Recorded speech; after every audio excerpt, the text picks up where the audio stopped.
Thank you.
Searching for sun, but you're praying for rain.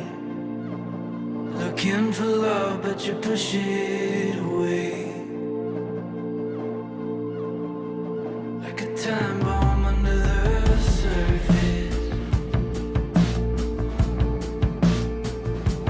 Throw it away.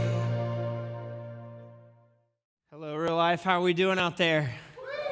Welcome to Real Life. My name is Christian. I am one of the pastors here. I'm so excited for all of those who are watching with us, whether you're here, whether you're at home, wherever you're watching. We're so glad. I'm excited to kick off with us, and I'm excited for just what God's going to do. And so I just wanted to start off like I do every time before we get into Home Wreckers Week 3. I wanted to start off with a verse. And so this is always an invitation to me before we dig in for what God's going to do and what God's going to kind of reveal to us. And so here is Matthew 11:18. It says, "Then Jesus said, 'Come to me, all of you who are weary and carry heavy burdens, and I will give you rest. Take my yoke upon you. Let me teach you, because I am humble and gentle at heart, and you will find rest for your souls. For my yoke is easy to bear, and the burden I give you is light.'" Before we get into our series tonight, I just want to encourage you that regardless of where you are at, what is going on, what kind of week you had, it talks about how we're to bring our burdens to Him, that we can find rest in Him. And you guys have all kinds of plans coming up in the weekend or whatever you have going on. And regardless of that, Jesus asks us to come to Him, to learn from Him. And one of the ways we do that is by learning from the Word of God, that we learn from what He proclaims in His scriptures and through His people. And we are people that He has died for, that He has died for the church. There's something powerful that happens when the people that He died for gather in His name and sing and praise and realize that He's with us. He's not some far off, distant God. He is with us. It says when two or more gather, He is there. And so tonight I want to encourage you to engage with us. I want to encourage you to come and be involved and see what He can do. And so we're in a series, Week 3 is this week, and kind of where we've been is Week 1, we talked about how home wreckers in our lives and in our relationships, not just in our marriages, not just in, with our kids, but in all of our relationships, selfishness and pride can come into those and be home wreckers. All of us have a home. All of us have relationships. All of us are involved in people's lives. And selfishness and pride can be involved and wreck those things. Those are home wreckers. Last week we talked about bad communication and expectations. That through bad expectations and communication, that can be home wreckers in our lives and in our relationships. This week, we're talking about priorities and goals. The wrong priorities and goals can be home wreckers in our relationships. And I've really just been convicted through this series as God created us to be in relationship, and how there are things in our relationships that can be not helpful but destructive. But in that, not to go, man, this just is all bad, but what God can do in and through us as we seek throughout this series. And so I'm excited. Before we dig in, I wanted to read the definition of priority and of a goal. And so a priority is a thing that is regarded as more important than another. The fact or condition of being regarded or treated as more important. A goal is an idea of the future or desired result that a person or a group of people envision, plan, and commit to achieve. You know, it's always around January or the beginning of the year where it's like priorities and goals and resolutions come out. And I'm never the one on that bandwagon, right? It's like, okay, a bunch of new people are in the gym and they're there for a week, right? And then it's back to normal. But this has been one of the sermons that I've preached in a while or planned for in a while that has been super convicting to me. Super convicting, and it talks actually a lot about it. There's a couple verses I want to read as we dig into this. This is what 1 Timothy 4:8 says. It says, "Physical training is good, But training for godliness is much better, promising benefits in this life and the life to come. This is a trustworthy saying, and everyone should accept it. This is why we work so hard and continue to struggle, for our hope is in the living God, who is the Savior of all people, in particular of all believers. He's talking here about people who train physically, that their priority, that their goal, and that can be beneficial. But that we train, we struggle, we go through things because of our priorities and goals, and what are the right ones within those. The next one I love is in 1 Corinthians. It says, "Don't you realize that in a race everyone runs, but only one person gets the prize? So run to win. All the athletes are disciplined in their training. They do it to win a prize that will fade away, but we do it for an eternal prize. So I run with purpose in every step. I am not just shadow boxing. I discipline my body like an athlete, training it to do what it should. Otherwise, I fear that after preaching to others, I myself might be disqualified." And so for us, as we look at our priorities and goals, as we come to the table tonight to look at our lives, to look at our relationships, to look at the things that are supposed to be the most important, right? Goals and priorities. What's the most important thing? And so that's what we're digging into, and how those things can affect our relationships, what we pursue, what we put our energy into. You know, when I was a wrestler growing up, you could tell real quick who were the ones that actually took wrestling and had it as a priority, right? I used to cut weight, and you'd see the people on the bus eating Snickers, and you're like, dude, I know you're going to miss weight. And I'm in the back, like, spitting in cans and, like, you know, barely making it. I had it as a priority. Like, it was important to me, right? And then I would run to do that, and it was something I really cared about. I wanted to be a state champion, so I would wrestle and go to tournaments and travel and all these things. And you could tell the people who were taking it serious, not just by like, yeah, I love wrestling. Anyone could say that, but then you'd look at their actions, right? I loved wrestling. And priorities and goals in your life aren't just what you say, but it's how you live them out that you can tell. And those are revealed by several different things. By your energy, how much energy you put towards it, how much resources you put towards it, how much time, how much passion. You can really tell when someone's talking about something and you're like, they do not care about what they're talking about. Or when someone comes alive, when they communicate it and they're excited about it. It doesn't mean it's always fun. Wrestling wasn't always fun, but I was passionate about it. It is revealed what you really think and what your real priorities are by those things, and we're going to talk about that.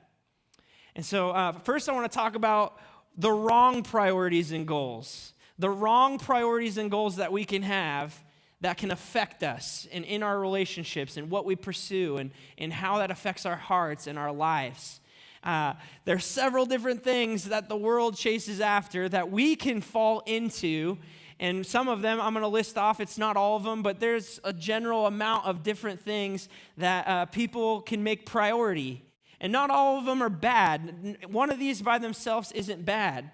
But when you make any of these the most important thing in your life that you chase after, then it affects your life and your relationships with God and with others.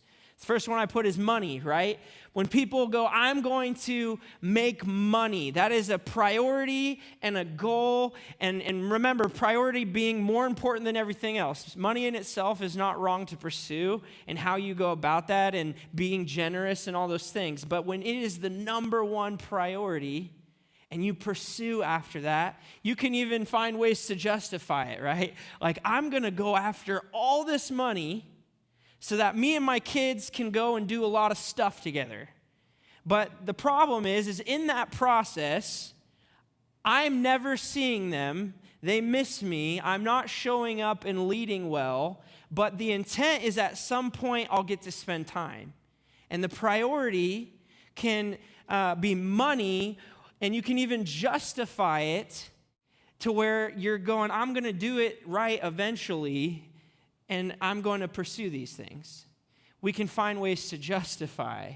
You don't have to be in the world and like money is your God in every way. Even in the church, we can find ways to justify. Money in itself is not wrong to have it, to pursue it, to be generous with it, to honor God with it. But money as a priority can seep in to our lives and affect every relationship. Success, right? Going out and having the most success, being super successful in my job.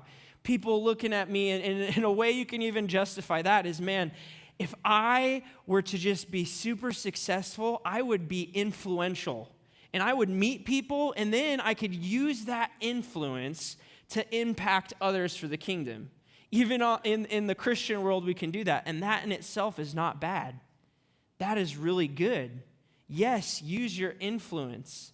But if in that process, whether it's your friends, your connection to church, your connection to the Lord, your connection to people in your life, if you're willing to not prioritize them in order to gain some potential influence that at some point in time you'll be able to use, then we can miss it. Success, money, could be power. You want to, and that could be along the same lines. I want to be powerful. I want to have influence. That can look similar. Or this one's not bad either. Any one of these isn't bad, but how it is in our hearts is important. To chase my dreams, to chase my hobbies, right? I'm going to go out and have the best trips and adventures, and I'm going to go out and make memories and travel. None of those things are necessarily bad in themselves, but what am I doing with my time and resources? What am I doing with the relationships and what God cares about in the process? I'm not saying don't go on vacations. I love vacations. You guys ever have any good vacations in your life? I've had some amazing ones, and those aren't bad. Making dreams aren't bad. But when they start to impact all the areas of my life, because those are the number one thing, then it affects things. Going out and seeking pleasure, right? Whether it's partying or whether it's, doing things for your pleasure, whether it's whatever, those things are not the things that fulfill us. Those are not the things that fulfill us. It could even be sports, and maybe not even for you, but for your kids. I wrestled, so I love that my kids are in wrestling.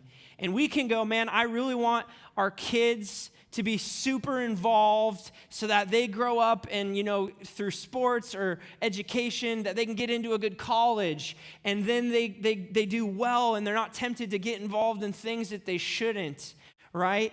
And the heart of that is good. But you know what? I'm gonna spend every resource so that they travel all over the place. I'm going to make sure that they're at everything, but at the same time, I'm not going to push them to get into relationships with other godly people. I'm not going to push them to get into youth groups. I'm not going to push them to have people who are going to ask the hard questions, because I'm so busy with our resources doing all these different things. And that in itself, I go to stuff with my kids, tournaments. I do the practices. I do those different things. But what is more important? We can get sucked into these things in our lives that then affect the people and relationships around us. Whether that's being comfortable in our appearance, whatever, all these different, there's a bunch that I could talk about. And these things, I'm not saying you can't enjoy. God has given us things to enjoy in life and to be fulfilled in life and to go, man, God, thank you for what you've blessed me with. I like buying nice clothes or trying to have vehicles that, run at least, right? And have, those things are not bad to have. But before you know it, we can get sucked into it. And then even in your closest relationships, whether it's marriage or whatever, you're fighting over things. There's this analogy that I love that I've seen before, and I wanted to use it. I have this rope over here, and I want this to represent something for you guys. So imagine the beginning of the rope is your start of existence, right? And according to Scripture, I know it ends over there, but picture this rope going on forever and ever and ever for eternity, right? So your start and then eternity. Scripture reveals somewhere we're either going to be in heaven or hell for eternity, right? And if we were to look at eternity and then the scope of our 80 years here, I'm choosing to go, okay, this represents our time on earth, our short time on earth. It's not very long. And then there's eternity somewhere else. And your priorities and how we live our life are shown whether you're thinking of this other part or just here. Whether we're keeping this in mind, or if everything we do, all of our effort, all of our desire, our passion, all of our resources, all of the things we care about, you can tell really quick if it's just all about here or with this in mind. And we can forget and get so sucked into this in our priorities and goals. And we can forget that because of Jesus, now all of this can be spent with him. All of this sin paid for. And then yet we can still get so sucked into this and think that this is all there is. That everything we do should be involved right in this. And our priorities can get mixed up and we can pursue the things in ways we shouldn't and get so into this, can't we? When God's going, what's all this? Jesus is going to be with us for all of this forever and ever and ever with him in eternity. Eternity in perfect grace and mercy and justification, no more sin, no more pain and suffering, but yet this thing can be so important and we can get so engaged and this is all there is. And I'm gonna, in the analogy that I've seen, I'm gonna save so I can enjoy this little bit right here, right? Where are our priorities? Where are our priorities? This is what it says in 1 John. It says, don't love this world nor the things it offers you. For when you love the world, you do not have the love of the Father in you. For the world offers only a craving for physical pleasure, a craving for everything we see, and a pride in our achievements and possessions. These are not from the Father, but are from this world. And this world is fading away along with everything that people crave. But anyone who does what pleases God will live forever. He's not saying we can't enjoy like pizza. I love pizza, guys. He's not saying don't enjoy food. He's not saying don't enjoy pasta or sunsets. It says that we're to be fully thankful for the things that God has given us. But it is saying, what are we fully caring about? What are we entrenching our lives in? What are we spending our time doing? I was so convicted after finishing writing this that I literally just stood there for an hour in just like silence, like, man. Because even in the good things that we do, we can get in with the wrong motives. And I can spend so much time worrying about things that don't even matter. I can spend time fighting with people over things that literally do not matter. I can stay frustrated and isolated, caring about things that don't matter. Thinking about how it matters here, going, man, this really doesn't, in the grand scope of things, matter. I love sports. I'm a sports person, but I would way rather my kids know who Jesus is than spend my whole life with them caring about sports first, as much as sports was a part of my life. I want them to know Jesus. I want people to know who Jesus is. I want to be in love with Jesus and care about the things of Jesus. Which leads me to the next point. Let's talk about this then, God-revealed priorities. If we've talked about some of the wrong priorities, what are the God-revealed priorities? Because here's the cool thing, God has given us some direction. His word is accurate. It never comes back void. It says it is used to teach and correct. That through the power of the gospel, through the word, it is literally the power to salvation in our lives. And so God has some things to say about this. And here's what's really cool. We were God's number one priority in the midst of even our sin. The reason why I look at making God a priority is because he made me his priority. If you look at Jesus' life and what he spent his time on, his whole entire human life down here, fully God, fully man, was for me and you. Every ounce of energy thinking of us, doing everything right every time, all of his resources, and then dying on the cross for us. Pretty amazing. But Jesus one time was asked by some Pharisees who often tried to trick him, and Jesus is Jesus. You ain't tricking Jesus. And he summed up a question because he was asked, what's the most important thing in the Bible, basically? What's the most important commandment? And back in their day, they lived every bit of their life around the 10 Commandments. Like, what's the most important? Talk about priorities. These guys were religious to the T, right? They just didn't get that they couldn't do it in themselves. They needed a Jesus. But they were very religious. Talk about priorities. They would just go through these things. They were rigorous in it. And he was asked this question, and this is what it says. You guys know this. Matthew 22, it says, Jesus replied, "You must love the Lord your God with all your heart, all your soul, all your mind. This is the first and greatest commandment. A second is equally important. Love your neighbor as yourself. The entire law and the demands of the prophets are based on these two commandments." You know, I don't know if we've fully wrapped our head around what it looks like to love God with our hearts, minds, and souls. Like every bit of who we are.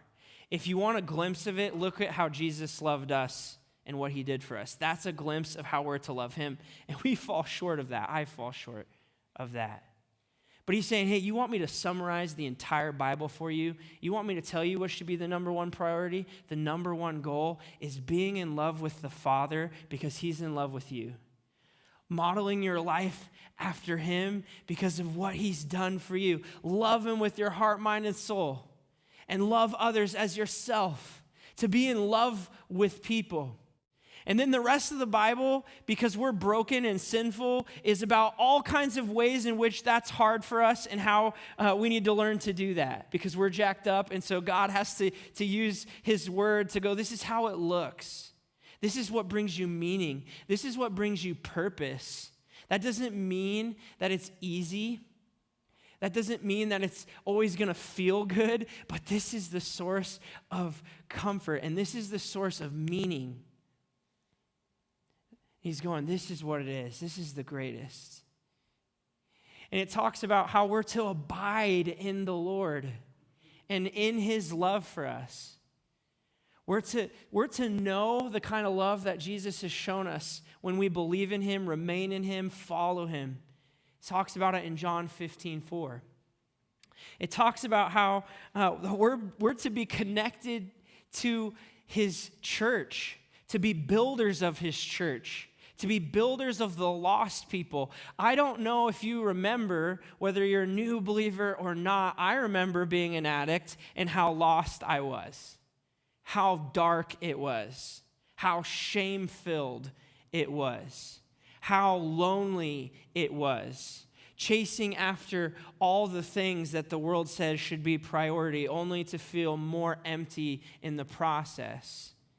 That we're to be builders and bringers of light and hope, to serve and to speak the truth in love, and to be runners to the messes of the world. He's going, love people, build my church, my bride, build the one that I died for up, be a part of it, be connected to it, know each other within it, bear each other's burdens, to forgive and respect. And yeah, it's going to be hard, but love and forgive the way I've loved and forgiven you. That's the priority. That's the meaning. That's what is the thing that's going to give you confidence and hope and purpose. It says that we're not to just pretend that we love people. Sometimes when it gets really busy, I can pretend at times when you're tired. You can pretend, but he's saying don't just pretend. Really love people the way that I really love you. The way that I really love you. It talks about how we're to be ambassadors, and it talks about all kinds of different things. The Bible's full of it. You should read it. It's amazing. How we're to love and interact, and how these goals are the source and meaning of life. This so convicted me. And it talks about not just, we call it the 5 spheres, but really biblically, we don't do this part-time. We don't just show up to the church and we do it just there, or just do it at just work or at home. We're to do it with our family and our kids. We're to do it in our workplaces and in our homes and everywhere we go. We're to be lovers of people and the Lord. And I want to ask you, do a little exercise with you that I did with myself. If I were to ask you, what are the 3 most important things to you in life? What would you want the 3 most important things in your entire life? You could call those your highest priorities and goals. What would those be? I did it. I wrestled through it, and I was like, okay, I'm going to write these down. And I want you to be thinking what you would write. I want to read what I wrote. I wrote, knowing God and loving Him and trusting Him and walking in faith with Him because everything He's done for me. That was number 1. I also tried to do number of importance. Number 2, being a good husband and father, leading them well as Jesus follows.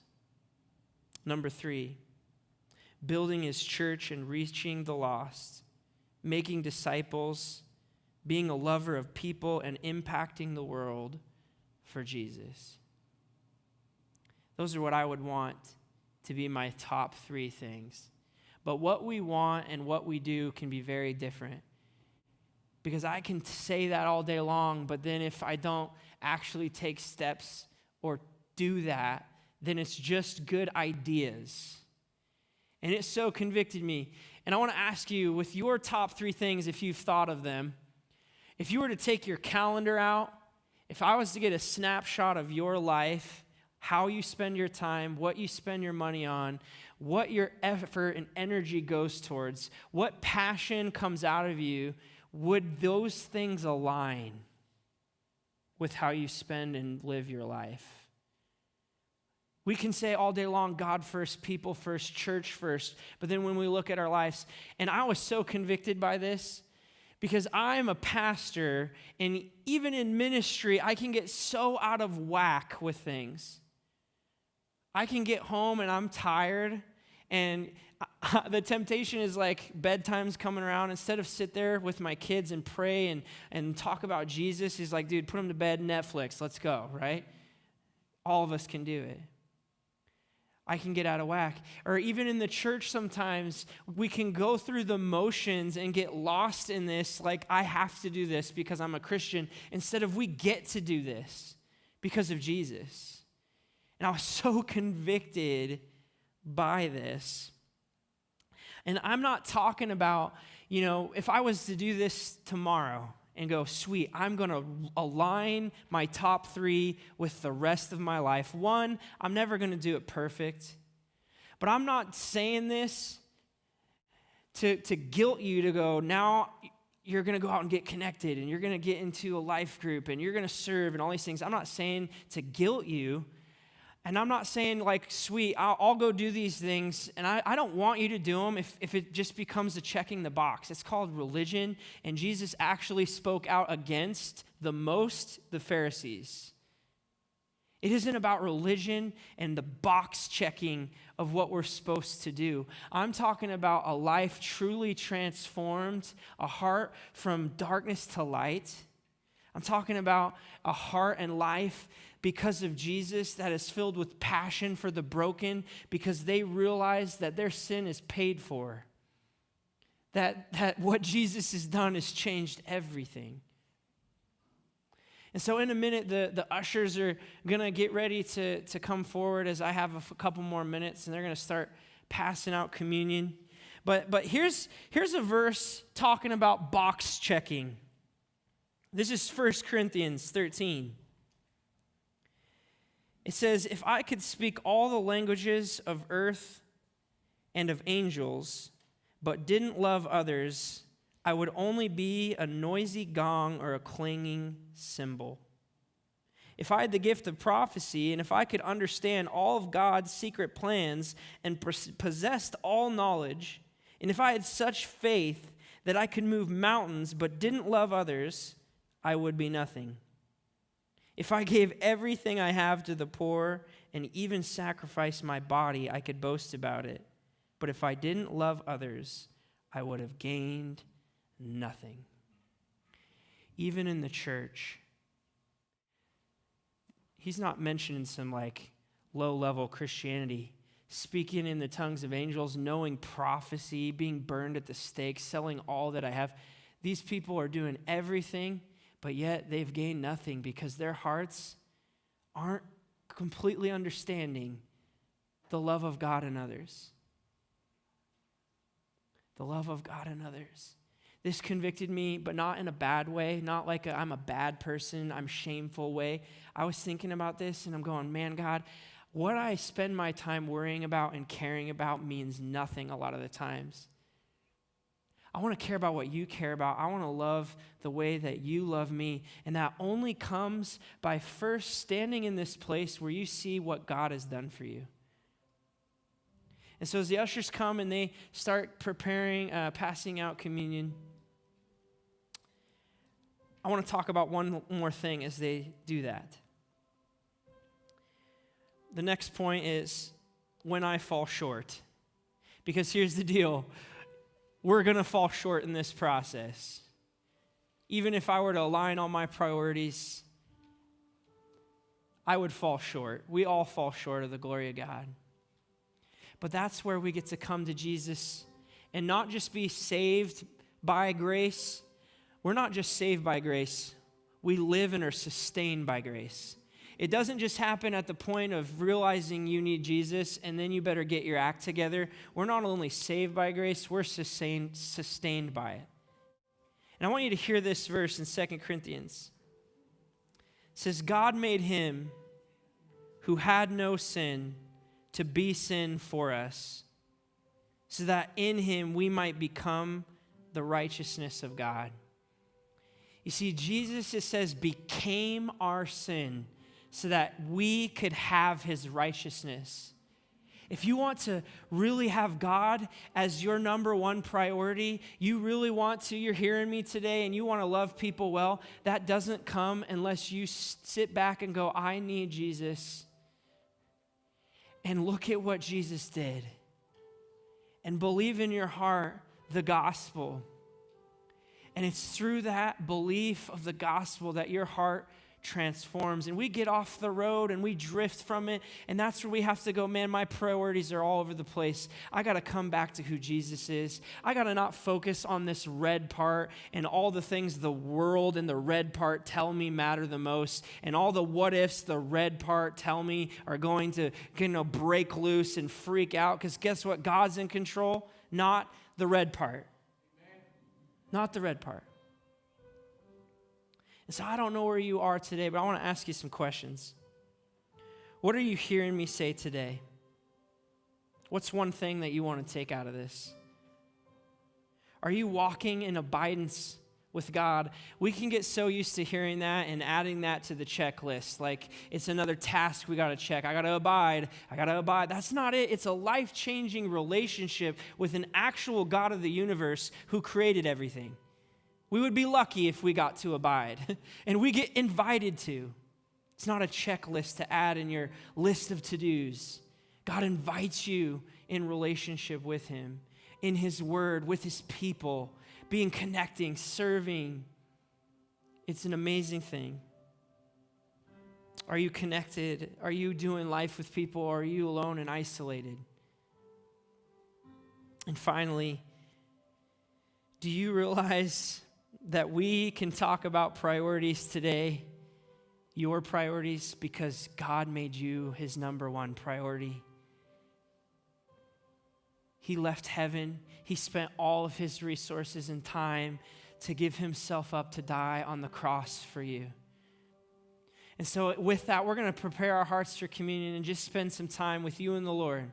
Come before him. What step do you need to take? What prayer do you need to pray?